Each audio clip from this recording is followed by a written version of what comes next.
שלום לאנבל. שלום, שלום. אנחנו מארגנים הפגנה שקוראת לכל אזרחי ישראל להגיע ולתמוך במאבק שהוא באמת חוצה דעות להפסקת הסחר בקופים למטרות רווח בישראל. מדובר בעסק מסחרי בבעלות פרטית. קופים נחטפו מהטבע, מהאיים האוריציוס, מאזור המחיה הטבעי שלהם. הובלו לישראל בארגזים, ארוזים כמו חפצים, בתנאים מאוד מאוד קשים, מחפירים בבטן מטוס.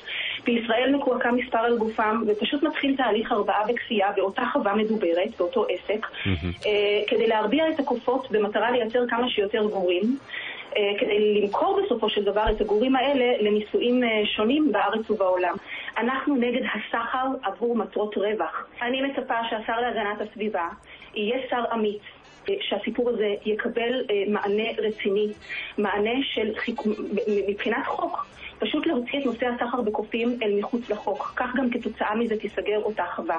שלום לשר להגנת הסביבה, גלעד ארדן. גם אני חושב כמו אנבל שסחר בבעלי חיים, בטח בחיות בר, למטרות רווח כספי, הוא דבר פסול מעיקרו. מדובר על ישראל כתחנת מעבר של ייבוא קופים מהעולם. זו תופעה מוסרית, חינוכית, שאני לא משלים. למה שהיועצת המשפטית של משרדי, שעל פי החוק אני כפוף לחוות דעתה באשר לחוקתיות של החלטות שלי, טוענת שהחלטה שמשמעותה בפועל היא סגירת החווה, היא איננה חוקתית. ואיתנו על הקו שוב השר להגנת הסביבה גלעד ארדן, שלום. שלום אביב. אחרי השידור בעצם בשבוע שעבר אתה עשית מהלך מאוד מעניין, פנית ליועץ המשפטי לממשלה, נכון? כן, האמת היא שאני לא חשבתי שיש אופציה כזו עד שהוסבר לי שאפשר לדרוש את התערבותו והכרעתו, כי אני שוב מזכיר למאזינים שאני סבור ואני מסכים לחלוטין עם הדברים שאמרה אנבל.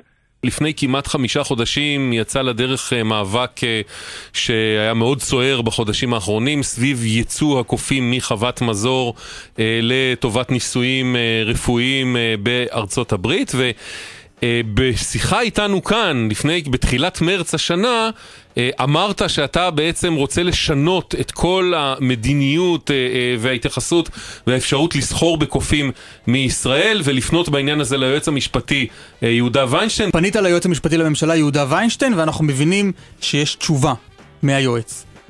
אכן כן. שמה אומרת בעצם? כי יש כבר כמה גרסאות למה בדיוק היועץ אומר ומה המשמעות של זה. אז בוא סבר את אוזננו. אני שוחחתי אישית עם צוותו של היועץ, כי גם בעיניי ההחלטה לא הייתה לגמרי חדה וברורה. אז לאחר הרבה מאוד דקות של שיחה שבהן הובהרה לי ההחלטה, אנחנו הבנו אותה כהלכה, והיא אכן אומרת שאם אני אקיים עכשיו מחדש שימוע ואקשיב לכל מי שעלול להיפגע משינוי המדיניות שאני רוצה לקדם, ולאחר שאני אשמע את כולם בלב פתוח ובנפש חפצה, אני עדיין אחשוב שהכיוון הוא לצמצם בצורה כזו שלמשל אי אפשר יהיה לייבא לישראל חיית בר כדי לאחר מכן לייצא אותה, אז החלטה כזו בעיני היועץ היא החלטה לגיטימית. כלומר, אם אני... הוא יגן עליה בבג"ץ לצורך הפרקטיות שבתרגום של המילים. אוקיי, אם אני מבין אותך נכון, אתה... ברור שיהיה בג"ץ. מצד החווה. כן. אוקיי, אם אני מבין אותך נכון, רק כדי לחדד, אתה הרי לא מתנגד באופן קטגורי, או חושב שצריך להפסיק לחלוטין שימוש בבעלי חיים לצורכי ניסויים בתרופות חיוניות, אבל אתה אומר אין שום סיבה שישראל, שגוף עסקי בישראל או גוף בישראל יביא הנה חיות מאפריקה נניח וימכור אותן לאמריקה. אם רוצים האמריקאים יתכבדו וישיגו את הקופים שלהם בעצמם, אנחנו לא צריכים להיות המתווך שלהם. ואת זה בעצם אתה כרגע חותר לעצור, ואתה אומר שהיועץ המשפטי נתן לך אור ירוק. הבנתי נכון? בדיוק. אחד לאחד מה שתיארת, זו הייתה הכוונה של היועץ, רק שהיועץ כמי שמופקד על כך שכל התהליכים המשפטיים יתקיימו כהלכה, הסביר לי בעריכות שהחלטה כזו לדעתו, אם היא מתקבלת, היא צריכה להתקבל אחרי שמי שאמור להיפגע ממנה, למשל החווה שטוענת שבלי לייצא אין לה זכות קיום והיא תיאלץ להיסגר, אז היא צריך לתת לה לטעון בפני טענותיה יחד עם משרד הבריאות ומשרד המדע, שיש להם כל מיני טענות לגבי יחסי הגומלין בין קהילת המדע והרפואה בישראל לקהילות אחרות בעולם. ואני צריך לשמוע את כל אלו, וגם אם אני אשתכנע צריך לעגן את זה בתקנות ובהודעת החמרה לסייטס, שהיא זאת שמנהלת את נושא הסחר בבעלי חיים ברמה הבינלאומית. השר ארדן, אם אני מבין נכון, אז על פי המדיניות שלך, על פי מה שאתה רוצה להתוות, על פי מה שאני מבין, אין מקום להמשך הפעילות של חוות מזור. לא, הוא אומר, הוא ישמע את כולם בנפש חפצה, לא, אם לא תשתכנע אחרת. אני רוצה להסביר, אני אסביר את זה בזהירות המתבקשת. אוקיי.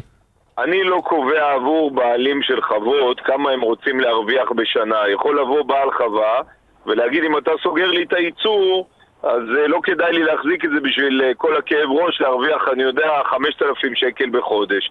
ויכול להגיד בעל חווה אחר, לא, כל כך חשוב לי קידום הרפואה בעולם, ומציאת תרופה לטרשת נפוצה, שזה מצדיק בעיניי.